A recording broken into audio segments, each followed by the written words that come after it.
Election commission of India नहीं रहा, ये इलेक्शन कमीशन ऑफ मोदी बन चुका है। भारत इलेक्ट्रॉनिक्स लिमिटेड ये बीईएल बन गया है, बीजेपी इलेक्ट्रॉनिक लिमिटेड। इतना तो आप समझ ही गए होंगे। अब जो आदरणीय डीसी कपिल साहब ने खुलासा किया है कि इलेक्शन कमीशन ऑफ इंडिया नहीं रहा, ये इलेक्शन कमीशन ऑफ मोदी बन चुका है। Election commission of Modi. और जो बीईएल है, भारत इलेक्ट्रॉनिक्स लिमिटेड, ये बीईएल बन गया है, बीजेपी इलेक्ट्रॉनिक लिमिटेड। ये बन चुका है। इतने खुलासे के बाद मतलब कुछ रह नहीं गया। इसके बाद में एक सीनियर आईएएस ऑफिसर जो सेक्रेटरी लेवल पर आ, सेक्रेटरी से ऊपर कुछ नहीं होता आईएएस में, वो ये खुलासा कर रहा है। उसने चिट्ठी लिखी है बाकायदा, जाके देखेंगे आपको सब कुछ नेट पे मिल जाएगा।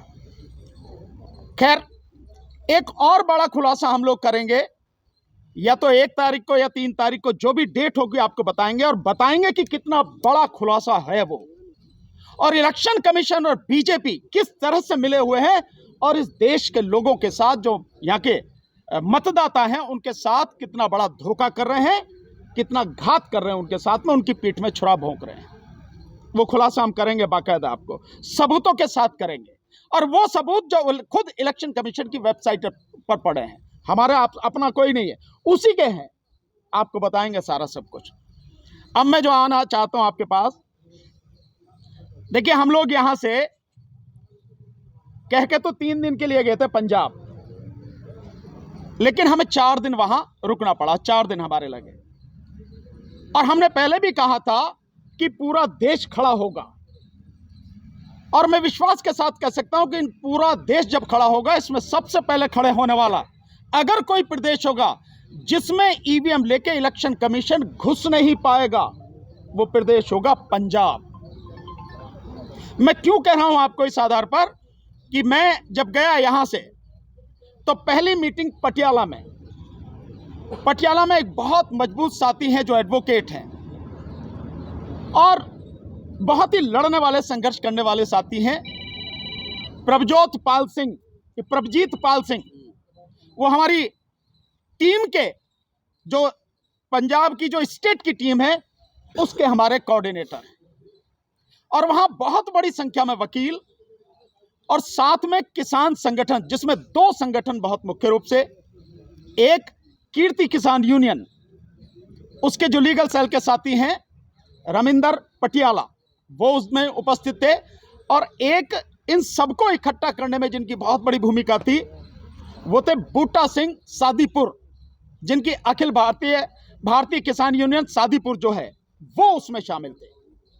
और जब उनसे सवाल पूछा गया कि संयुक्त किसान मोर्चा इसको सपोर्ट करेगा, तो उन्होंने कहा कि हम अपनी बात संयुक्त किसान मोर्चा में रखेंगे कि इस ईवीएम हटाओ मूवमेंट को सपोर्ट करें, लेकिन सादीपुर साहब ने कहा कि मेरी यूनियन तो इनके साथ अभी से ही है, हम पूरी तरह से इनको सपोर्ट करेंगे। उसके बाद जालंधर पहुंचे शाम को, वहां बहुत बड़ी संख्या में एडवोकेट्स, और साथ में एक इंसाफ काउंसिल करके एक बनाई हुई है उन्होंने, एक ऑर्गेनाइजेशन, जिसमें 62 जो अलग अलग ऑर्गेनाइजेशन से वो जुड़े हुए हैं, वो वहां पर थे। बहुत ज़बरदस्त मीटिंग, और वो हमारे साथ पूरी तरह से उन्होंने हमें सपोर्ट किया।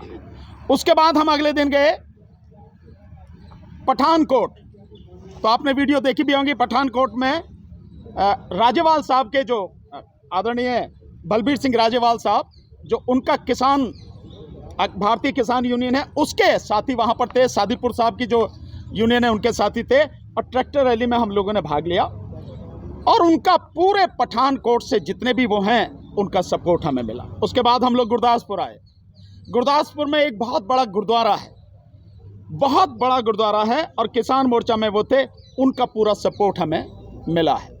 साथ में गुरदासपुर में अलग अलग ऑर्गेनाइजेशन, जैसे वहाँ पे एक अंबेडकर मिशन एक ऑर्गेनाइजेशन है, वहाँ पे बीएसपी के भी जो लोग थे, वहाँ पे भीम आर्मी के भी साथी थे, और इसी तरह से कई ऑर्गेनाइजेशन के लोग थे, वो भी हमारे साथ खुल के साथ आ गए। इसके बाद में हम चंडीगढ़ पहुंचे। तो चंडीगढ़ में जो हमें सपोर्ट मिला है, बहुत ही सम्मानित और एक संस्था है जो ऑल ओवर इंडिया जिसका ऑर्गेनाइजेशन है और उसमें मैक्सिमम रिटायर्ड फौजी हैं।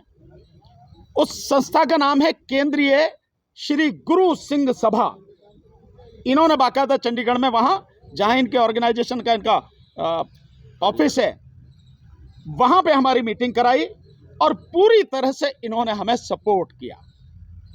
वहीं पे हमें पता लगा कि 28 तारीख को संयुक्त किसान मोर्चा की मीटिंग यहाँ पे होने वाली है चंडीगढ़ में।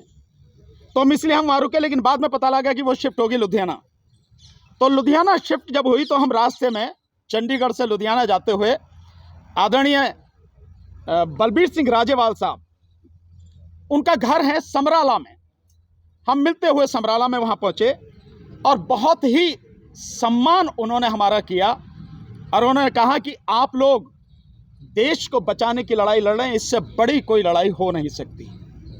और उन्होंने विश्वास दिलाया कि संयुक्त किसान मोर्चा की जो मीटिंग हो रही है लुधियाना में, उसमें प्रस्ताव पास कराएंगे और उन्होंने ये प्रस्ताव पास कराया, जो आप देख रहे हैं वहाँ के म्यूजियम में जो छपा।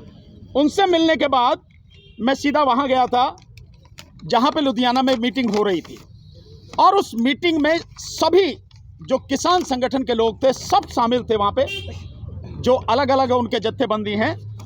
उन्होंने मुझे बोलने का मौका दिया और मैंने उनसे साफ कहा, जो 3 काले कृषि कानून थे वो भी देश को बचाने के लिए आपने लड़ाई लड़ी और ये उससे बड़ी लड़ाई है। इस लड़ाई में भी आपका साथ हमें चाहिए और अगर आप साथ नहीं देंगे तो देश बचेगा नहीं और आप जितनी भी मीटिंग कर रहे हैं वो भी कुछ हासिल होगा नहीं अगर ईवीएम नहीं हटी